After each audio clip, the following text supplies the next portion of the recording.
문화라는 게 있습니다. 우리 대한민국이 가지고 있는 전통적인 문화 중에 하나가 뭐냐면 어른들한테 공손하게 대하는 문화가 있습니다. 그죠? 고개를 숙여서 인사하는 것뿐만 아니라 우리가 말을 할 때에 그 높임말이라고 하는 것이 있지 않습니까? 그래서 존칭을 할 때에도 뭐 누구님 내지는 더 높은 말을 사용하기도 하고, 그래서 이런 문화 이런 그런 죄송합니다. 사모님 지나가시면서 쿵 박아가지고 놓쳤습니다. 문화라고 하는 것은 그 지역이나 사람들의 어떤 생각들을 공유하는 부분을 이야기합니다. 농담도 마찬가지겠죠. 농담도 탁 던졌을 때 그 생각을 알아듣고 같이 웃어줘야 되는데 이해를 못하고 그게 왜 이렇게 물어보면 설명하면 설명할수록 농담은 어떻게 됩니까? 다큐멘터리가 되어집니다. 그러니까 이게 탁 알아들어야 되는 공감대가 형성되어져 있어야 되는데 이러한 형성된 공감대가 없으면 대화 나누기가 쉽지가 않습니다. 오늘 본문 말씀의 이야기도 그와 비슷합니다. 7장 1절에 보시면 바리새인들과 서기관이라고 불리는 당시 종교 지도자들, 특별히 바리새인이라고 하는 사람들은 이스라엘 백성들이 그 로마에 압제해 있을 때에 독립전쟁을 일으켰던 그 지파가 일으켰던 단체가 이 바리새파 사람들입니다.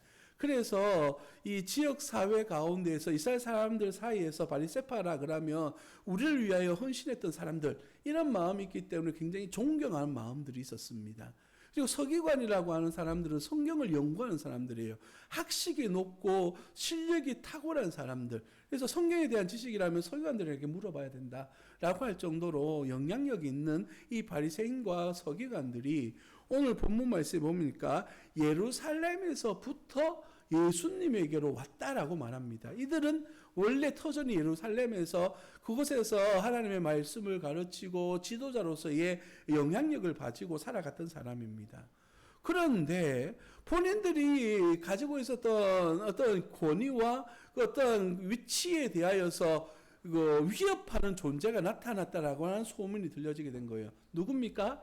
예수님이에요. 예수님께서는 하나님 나라 말씀을 가르치시기도 하고 병자들을 고치시기도 하시고 지난주의 말씀처럼 음식을 나누어 주시는데 물고기 2마리와 보리떡 5개로 5,000명을 먹이시기도 하는 놀라운 기적을 일으키시는 분이다 라고 하는 이야기를 소문을 듣게 된 겁니다. 그래서 이들이 모여서 의논합니다. 뭐라고요? 저 사람이 혹시 실수하는 건 없는지, 저가 뭐 잘못하고 하고 있는 건 없는지 탁 까발려서 모든 사람들에게 알려야 되겠다라고 의논하고 그러한 마음을 가지고 예수님에게 다가온 겁니다. 그랬더니 마침 무엇을 발견했습니까? 2절에 그의 제자 중 몇 사람이 부정한 손, 곧 씻지 않은 손으로 떡을 먹는 것을 보았더라 라고 말합니다. 여러분, 밥 먹을 때 손 안 씻고 먹을 수도 있고 손 씻고 먹을 수도 있지 않습니까? 그런데 오늘 본문 말씀에서 이게 왜 문제가 되어지고 있냐면 유대인들 사이에서는 손 씻는 문화는 굉장히 중요한 의미를 가지고 있습니다. 왜냐하면 그들이 생각했을 때에 우리가 살아가고 있는 일상적인 삶 속에서는 죄와 악하고 더러운 것들이 가득하다라고 생각했습니다. 그래서 내 입으로 들어가는 것을 먹을 때에 이러한 부정한 것들이 내 입으로 함께 들어간다라고 생각했어요. 그래서 손을 씻고 먹어야지만 나에게 부정한 것이 들어오지 않는다라고 하는 생각들이 있었습니다. 그래서 그것이 그저 생각으로 끝나는 것이 아니라 유대인의 전통, 다시 말해서 위로부터 조상들로부터 가르치고 배워왔던 것들로 인해서 그들의 삶 속에 완전히 뿌리 내리고 있었던, 그리고 그렇게 하는 것이 곧 하나님을 잘 섬기는 것이다 라고 생각하는 문화가 만들어져 있었던 것이죠. 그런데 여러분 생각해 보십시오. 그 문화에 대해서 알지 못하는 사람들은 어땠을까요? 손 안 씻을 수도 있죠. 뭐 인도나 손으로 밥 먹는 지방에 가면 오른손을 내밀어 악수를 권할 수 있지만 왼손을 내밀어서 악수를 권할 수 없답니다. 왜요? 오른손은 밥 먹는 손이고 왼손은 뒤를 처리한 손이래요. 그래서 손 씻을 때도 이렇게 안 씻습니다. 이렇게 씻어요. 그래서 이렇게 둘이 닿지 않게 하는 것이죠. 그러한 문화가 있었던 것처럼 이방인들 입장에서는 손을 씻고 먹든 손을 씻지 않고 먹든 상관이 없었던 거예요. 왜 이야기를 하냐면 오늘 본문 말씀을 읽는 대부분의 사람들은 유대인들이 아니고 이방인들이 많았다는 것이죠. 그렇기 때문에 왜 이러한 종교 지도자들, 다시 말해서 높은 지위에 있는 사람들이 예수님과 예수님의 제자들을 비방하고 있는지에 대한 배경을 이해할 수 있기 때문입니다. 자, 뿐만 아니라 4절 말씀에 여러 가지 지켜오는 것들이 있었다라고 말합니다. 그들 문화 가운데에 뿌리 박고 있었던 많은 일들이 있었다는 것이죠. 이제 이 서기관들과 바리새인들이 예수님께 딱 오니까 예수님의 제자들이 씻지 않은 손으로 음식 먹는 것을 발견하게 된 것입니다. 그래서 예수님에게 다가와요. 당신이 하나님의 아들이라고 말하고 또한 당신의 가르침을 받고 있는 하나님의 사람이라고 말하고 있는 당신의 제자들이 왜 정결하지 않은 손으로, 씻지 않은 손으로 음식을 먹습니까? 이것이 바로 신성모독이고 당신이 하나님의 자녀라고 말했지만 그 하나님에 대한 모독, 잘못된 삶을 살아가고 있지 않습니까? 라고 그렇게 이야기하는 것이죠. 사랑하는 성도 여러분, 여러분은 어떻게 생각하십니까? 오늘 본 말씀 속에서 여러분이 보셨을 때에 예수님과 예수님의 제자들이 하는 행동이 맞습니까? 아니면 바리새인과 서기관들의 이야기가 맞는 것 같습니까? 그죠? 우리는 이런 선입견이 있습니다. 무조건 예수님 옳다. 그래서 이것을 좀 논리적으로, 우리가 믿음 안에서 이걸 올바르게 한번 살펴봐야 될 필요가 있을 것 같아요. 지금까지 이야기한 것만 가지고 이야기하자면, 지금까지 이야기한 것만 가지고 보자면 예수님이 틀렸고 서기관과 바리새인들이 맞은 것처럼 보여요. 중요한 것은 예수님이 보실 때에는 이러한 논쟁 자체가 성립되지 않는 겁니다. 왜냐하면 6절 말씀을 한번 보겠습니다. 6절 말씀에 이르시되 이사야가 너희 외식하는 자에 대하여 잘 예언하였도다. 기록하였을 때에 이 백성이 입술로는 나를 공경하되 마음은 내게서 멀도다. 사람이 계명으로 교훈을 삼아 가르치니 너희 헛되이 경배하는도다 라고 말합니다. 자막을 좀 띄워주십시오. 자, 이사야서 29장 13절 말씀입니다. 이 말씀 가운데서 핵심이 뭡니까? 나는 내 입술로는 하나님을 잘 믿습니다 라고 말하고 있는데 그 마음은 어떤 거예요? 하나님으로부터 멀어지고 있는 거예요. 목적이 다르다는 것이에요. 여러분, 부모님을 공경합니다 라고 말해요.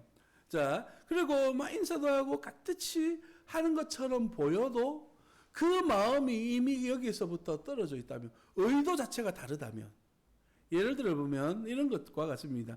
요즘 가끔 TV나 라디오에서 나온 내용 중에 하나가 평소에는 부모님 집에 한번 오지도 않는 사람들이 갑자기 어느 날 갑자기 막 부모님을 찾아오는 그런 사람들이 있답니다. 이유는 있었는 줄도 몰랐던 땅이 발견된 거예요. 그러니까 그 재산을 좀 물려받아야 되겠다라고 하는 생각을 가지고, 얼마 전에 봤던 어떤 신문의 내용 중에 하나는 그 며느리가 어차피 돌아가시면 우리에게 넘겨줄 거 지금 주세요라고 말하면서 막 이렇게 이야기하는 내용들도 본 적이 있습니다. 그러면 여러분, 부모님을 공경하는 것이 올바른 목적에서 공경하는 것입니까? 아니면 다른 의도를 가지고 있는 겁니까? 이거 뻔한 얘기잖아요. 다른 의도를 가지고 있죠.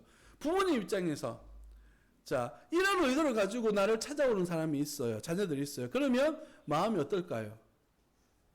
불편하겠죠. 물론 지금 나에게 더 잘해주고 나에게 도움을 주고 있는 것은 좋습니다. 그러나 그것이 없어지게 되면, 재산이 없어지게 되면 어떻게 될까요? 다시 옛날로 돌아가지 않을까요? 이와 비슷한 이야기가 오늘 본문 말씀에 나타나고 있습니다. 8절 말씀에 보시면 너희가 하나님의 계명은 버리고 사람의 전통을 지키느니라 라고 그렇게 말합니다. 그 예를 들어서 전통 가운데 뭘 이야기하냐면 고르반이라고 하는 이야기를 전하고 있습니다. 11절에 나오는 얘기입니다. 고르반이라고 하는 내용은 과연 무엇일까요? 이제 고르반이라고 하는 것은 유대인들 사이에 있는 전통적인 그런 하나님을 섬기는 것 방법 중에 하나입니다. 그래서 예를 들어 이런 거예요. 내가 하나님 앞에 너무 큰 은혜를 받은 겁니다. 그래서 하나님 앞에 내가 모든 것을 드려야 되겠다라고 계획을 했는데 당장 내가 형편이 어려워요. 그래서 내가 지금 드리는 것이 아니라 내가 이러한 것들이 생겼을 때에 또한 땅을 예로 들면 이 땅을 하나님 앞에 드리겠습니다 라고 말하면 문서를 빼서 하나님 앞에 주는 그런 개념이 아니라 내가 드리겠습니다 라고 헌신을 하는 거예요. 먼저 다짐을 하는 것이죠. 그리고 약속을 해놓는 겁니다. 그러나 그 땅은 어떻게 되는 거죠? 지금 현재는 내 소유가 되어져 있어요. 지금 일을 해서 돈을 벌지는 않았지만 앞으로 벌게 된 돈에 대한 권리는 이제 내가 하나님 앞에 드리겠습니다 했던 성전이나 이런 곳에 있겠죠. 그곳에 있는 것이지 지금 내가 가지고 있는 것들은 내가 활용할 수는 있습니다. 그 대신 매매하거나 다른 사람들에게 양도할 수는 없어요. 그 개념 이해되십니까? 그래서 고르반이라고 하는 것은 내가 이거 하나님 앞에 드려야 될 것입니다 라고 했기 때문에 이를 해서 수입이 생기든 이 땅의 문제든 간에 내 마음대로 처리할 수가 없어요. 그래서 일단 내가 활용을 하되 처리할 수 있는 권한은 나에게 있는 것이 아니죠. 그런데 문제는 뭐냐면 고르반이라고 이야기할 때에 잘못된 이용 방법을 사용하는 거예요. 다시 말해서 내가 수입이 생기고 내 땅에 대한 소출이 나왔는데도 이거 하나님 앞에 드리기로 약속해 놓았는 것이기 때문에 내가 내 아버지, 내 어머니에 대한 의무, 다시 용돈을 드린다든지 어려울 때 도와드리다든지 해야 될 자녀로서의 의무를 하지 않겠다는 것이죠. 이렇게 잘못 활용되어졌다는 겁니다. 여러분, 이것이 굉장히 중요한 의미를 가지고 있는데요. 8절에서 말하고 있는 하나님의 계명은 무엇입니까? 내 부모를 공경하라 라고 그렇게 말씀하십니다. 뿐만 아니라 출애굽기 21장에 보면 자기 아버지나 어머니를 저주하는 자는 반드시 죽일지니라 라고 말합니다. 그러니까 자녀로서 부모님에 대한 의무를 다하지 않는, 공경하지 않는 자녀에 대해서는 그 공동체로부터 버림을 당하거나 죽임을 당해야 되는 그런 하나님의 말씀인 율법이 있었다고요. 그리고 이 율법을 더욱더 잘 지키기 위해서 사람들이 모여서 고민했던 것이 바로 장로들의 전통이라고 하는 겁니다. 유전. 그래서 613가지, 14가지 정도 되는 그런 나름대로 지켜야 될 방법들에 대해서 이야기한 거예요. 내가 하나님을 더 잘 예배하기 위해서 하나님의 것을 따로 구별해 놓겠다라고 했는 것이 고르반의 의미인 것이죠. 그런데 이것을 하나님의 은혜와 하나님의 영광을 위해서 사용하기보다 뭐 하는 거예요? 내 재산을 보존하고 내가 이것을 다른 사람들에게 주지 않기 위한 욕심으로 삼기 위해서 고르반이라고 하는 제도를 잘못 사용하는 것이죠. 그래서 오늘 성경에서는 헛되이 한다라고 그렇게 말하고 있는 것입니다. 사랑하는 성도 여러분, 7절 말씀 보면 나를 헛되이 경배한다 라고 하는 표현을 쓰고 있는데 이 헛되다라고 하는 표현은 바로 하나님의 율법을 폐하는 것과 같은 의미를 가지고 있어요. 다른 말로 표현을 보면 이렇게 하나님을 믿고 예배하는 사람들이 하나님의 말씀을 어떻게 하는 거죠? 내 마음대로 해석하고 내 마음대로 적용해서 그 율법이 가지고 있는 하나님의 말씀이 가지고 있는 권위를 내 마음대로 무시해버리는 것이에요. 여러분, 본문에서 계속 나오고 있는 율법과 이 전통이라고 하는 단어는 대립되는 단어가 아닙니다. 반대적 단어가 아니에요. 이 율법을 온전하게 하기 위해서 만들어진 것이 바로 전통이고 유전이라고 하는 것이거든요. 그런데 이 유전을 이용해서 하나님의 말씀을 더 잘 섬기고 하나님의 말씀대로 살아가야 될 이러한 도구들을 이용해서 하나님이 아닌 나 자신을 향하여서 살아가는 사람들인 거죠. 이것에 대하여서 예수님께서 말씀하고 있는 것입니다. 13절 말씀에 보시면 너희가 전한 전통으로 하나님의 말씀을 폐하며 또 이 같은 일을 많이 행하느니라 라고 말씀하십니다. 단순히 하나만 이야기하는 것이 아니라 많이 하고 있다는 것이죠. 지금 문제 요지를 보시면 바리새인과 서기관들은 유전 가운데 있는, 전통 가운데 있는 손 씻지 않는 것으로 이야기를 했어요. 그래서 예수님께서 손 씻지 않는 것에 대해서 변명하거나 거기에 대해서 말씀하시는 것이 아니라 본질적인 것으로 넘어가는 거예요. 너희들이 정말로 그런 마음과 생각이 가지고 있다면 정작 너희가 살고 있는 삶의 가치 속에서, 너희가 살아가고 있는 삶의 부분들 속에서 하나님의 이름을 망령되이 일컫는 것은 없느냐라고 그렇게 질문하는 것입니다. 사랑하는 성도 여러분, 9절 말씀에 보시면 이렇게 이야기하고 있습니다. 또 이르시되 너희가 너희 전통을 지키려고 하나님의 계명을 잘 저버리는다. 이 잘이라고 하는 말은 긍정적인 표현이잖아요. 잘한다, 좋게 한다 이런 뜻인데 우리나라 표현을 보면 어떤 거예요? 잘은? 그래서 잘한다 이런 뜻이죠. 비꼬는 말씀이에요. 비꼬는 말씀. 너희들이 이렇게 섬기고 있는 것, 너희들 잘 섬긴다고 잘한다라고 생각하고 있는 것이 정말 잘하고 있는 것이냐라고 말씀하고 있는 겁니다. 사랑하는 성도 여러분, 우리 삶 속에 한번 적용해 봅시다. 우리가 하나님을 잘 믿고 하나님을 잘 섬기고자 하는 마음들이 있어요. 교회를 벗어나서 우리 가정에는 어떻습니까? 내가 가정에서 가족의 한 구성원으로서 우리 가정들을 잘 섬기고 가정의 보탬이 되고자 하는 그런 노력들을 하잖아요. 여러분 직장에서는 어떻습니까? 나름대로 직장에서 내 역할을 다하고 사람들과 화목하면서 살아가고자 노력하잖아요. 그런데 그 노력들과 그 수고로움들과 교회 안에서의 공동체적 삶 속에서 내 역할들이 과연 하나님의 이름 앞에서 말씀 안에서 온전한 것이냐라는 질문이에요. 오늘 광고 시간에도 잠시 이야기했습니다만은 차별금지법이라고 하는 부분들이 나오고 있습니다. 차별금지법 속에는 장애인이나 이런 분들을 차별하면 안 된다라고 하는 부분들이 있습니다. 그러나 독소조항이라는 표현을 사용하는데 그 속에는 뭐가 있냐면 성정체성 및 성결정권이 본인에게 있다라고 하는 부분이에요. 이게 왜 위험하냐 하면 성결정권이 나에게 있다라고 하는 말 속에는요, 여기 있는 우리 초등학생들이나 중학생들이 거기에 대한 성결정권은 내가 있다는 거예요. 부모가 이게 터치할 수 없다는 겁니다. 그래서 나는 남자로 살래, 여자로 살래, 내 마음대로 결정할 수 있다는 것이죠. 실제로 중3짜리 여자애가 수년 전에 내가 성적 결정권을 내가 가질 수 있도록 해달라고 하는 헌법소원을 낸 적도 있습니다. 성경에서 남자와 여자가 다르고 부모로서 자녀들을 양육해야 될 책임이 있다라고 하는 그런 부분들에 대해서 이야기하고 있는데 차별금지법에서는 그렇게 할 수가 없다는 것이죠. 자기 결정은 자기가 해야 된다는 모든 겁니다. 그래서 우리 기독교에서는 차별금지법 찬성합니다. 단 독소조항 이런 몇 가지 조항만 빼면 찬성합니다라고 이야기했는데도 불구하고 이걸 주장하는 사람은 아니라는 거예요. 모든 것을 다 포함해야지만 통과시켜야 된다는 거예요. 이렇게 이야기하는 것이죠. 얼마나 무섭습니까? 오늘 본 말씀 속에서 이들이 주장하는 바는 뭐냐면 내가 좋은 일을 하기 때문에, 내가 선한 일을 하기 때문에 이거 정도는 뭐 이렇게 해도 돼 라고 하는 자기 생각과 판단 속에서 이야기하는 거예요. 하나님의 말씀, 하나님의 성경은 뭐예요? 본질은 뭡니까?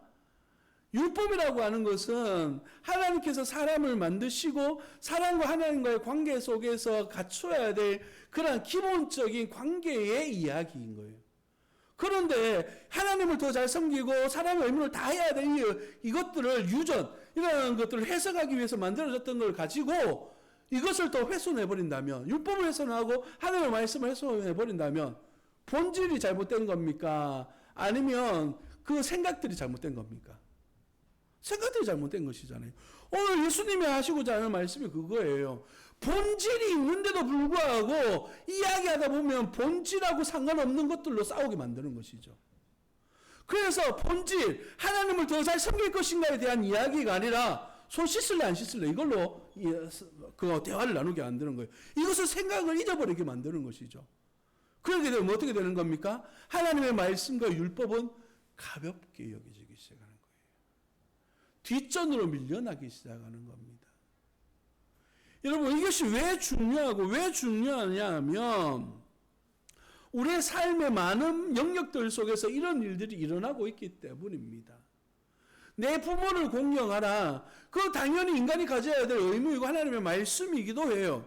그럼에도 불구하고 자녀들 가운데 부모님에 대하여서 불경건한 모습으로 살아가는 이들이 얼마나 많이 있습니까? 죄송합니다. 부모님에게 욕하는 친구들도 있습니다. 그런가 하면 부모님이 기분 나빠하는 일들만 골라서 반항을 이야기하죠. 그것만 골라서 하는 자녀들도 있습니다. 왜 이런 일들이 벌어지고 있습니까?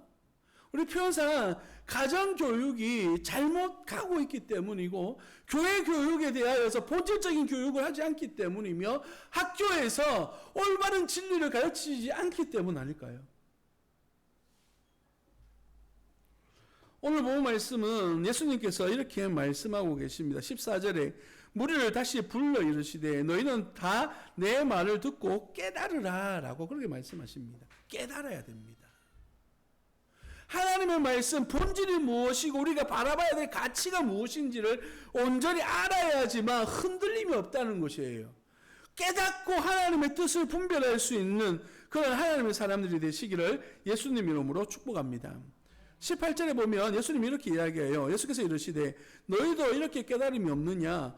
무엇이든지 밖에서 들어가는 것이 능히 사람을 더럽게 하지 못함을 알지 못하느냐? 이는 마음으로 들어가지 아니하고 배로 들어가 뒤로 나감이라. 이러므로 모든 음식물을 깨끗하다 하시니라 라고 말해요. 손 씻어 가지고 먹고 안 먹고 이게 크게 중요하지 않다는 거예요. 나를 더럽게 만드는 것은 이런 행위가 아니라 그 마음이라는 것이죠. 그래서 예수님 말씀하시잖아요. 입으로 말하는 것이 부정한 것이 아니라, 죄송합니다. 입으로 들어가는 것이 부정한 것이 아니라 내가 악한 생각을 가지고 말하는 그 말 속에 악함이 들어있다는 거예요. 부정함이 있다는 것이죠. 저는 성도 여러분, 우리 가운데 이러한 깨달음이 있기를 예수님 이름으로 축복합니다. 내 속에서 나와 사람을 더럽게 만들어가고 있습니다. 모든 악한 것이 내 속에서부터 일어나는 것이에요. 왜요? 앞서 말씀드렸던 것처럼 하나님과의 관계 속에서 나의 관계를 온전히 이어지지 못하기 때문인 것이죠. 자꾸 본질적인 것은 놓고 본질이 아닌 것 가지고 싸우고 있으니까 진짜 우리가 지켜야 되고 붙들어야 될 것들을 놓치는 거예요. 여담 하나만 하고 마무리하도록 하겠습니다. 왜 이혼율이 높아집니까? 이혼하는 이유 중에 하나가 본질적인 것 때문에 이혼하는 것보다 사소한 것 때문에 싸우고 이혼으로 넘어가는 경우가 많습니다. 우리는 본질을 자꾸 잊어버려요. 왜 싸웠는지조차 잊어버리고 이혼 도장까지 찍는데요. 여러분, 우리가 예수님을 믿으면서 깨닫고 바라봐야 될 것은 주님이 나를 사랑하신다는 사실이에요. 그리고 나 또한 주님을 사랑해야 된다라고 하는 사실입니다. 이러한 본질, 이러한 하나님과의 관계를 잊지 아니하고 우리 주님 안에 살아가시는 복된 자녀 되시기를 예수님 이름으로 축복합니다. 기도하겠습니다. 살아계신 아버지 하나님, 이 모든 악한 것이 다 내 속에서부터 나와서 사람을 더럽게 만들고 있습니다. 나도 상처받고 상대방도 상처 주는 이러한 하나님이 사람을 사랑했고 또한 이웃을 사랑해야 되는 그러한 모습을 우리에게 말씀으로 보여주셨지만 우리는 그것을 알면서도 실천하지 못하는 본질을 놓쳐버리고 자꾸 그 상황과 환경 속에서 우리가 헛된 것을 바라보기 때문인 줄 믿습니다. 아버지 하나님, 계명과 전통이 다른 것이 아니라 이것이 서로 보완되어져야 될 부분임을 깨닫게 하셔서 오직 본질 앞에 바르게 세워지고 하나님의 영광을 위하여 살아갈 수 있는 복된 자녀 되어지도록 인도하여 주옵소서. 우리가 가야 될 방향, 우리가 걸어야 될 삶에 대하여서 온전히 주께 영광 올려드리는 믿음의 자녀가 되어지도록 주님 도와주옵소서. 예수님 이름으로 감사하며 기도드립니다. 아멘. 찬송가 420장 찬양